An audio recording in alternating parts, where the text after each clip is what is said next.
Өздеріңіз көріп тұрғандай, біздің денемізде көптеген кішкентай органдар бар. Олар бездер деп аталады. Осы бездер қосылып эндокриндік жүйені құрайды. Әр бездің өзінің атқаратын жұмысы болады. Ал енді сіздерге осыларды таныстырып кетемін.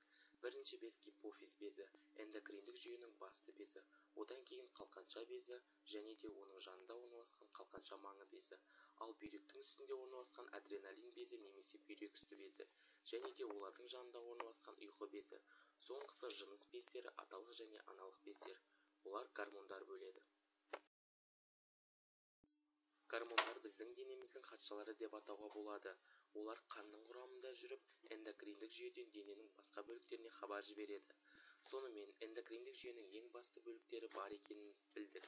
Олар бездер мен гормондар. Және де әр эндокриндік бездің өзінің атқаратын жұмысы бар. Бірінші гипофиз. Бұл ең басты без деп санауға болады. Себебі гипофиз мидан келген сигналдар арқылы басқа бездерді басқара алады. Және де гипофиз организмнің өсуін қамтамасыз етеді. Тағы бір маңызды бездердің бірі қалқанша безі. Көбелекке ұқсайды емес пе? Оның қызметі организмге тамақ арқылы энергия бөледі. Және де мидың, сүйектің және жүйке жүйесінің өсуін қамтамасыз ететін бездер бөледі. Қалқанша бездің жанында қалқанша маңы безі бар. Бұл без организмдегі кальций деңгейін реттейді. Бүйректің үстінде орналасқан бүйрек үсті безі деп аталады. Ол қауіпті немесе стрессті кездерде көмектесетін адреналин гормонын бөледі. Экзамен кезінде қобалжуды сезесіз бе? Немесе осындай ситуацияларда бөлінеді. Ал енді ұйқы безіне келсек, ол инсулин гормонын бөледі.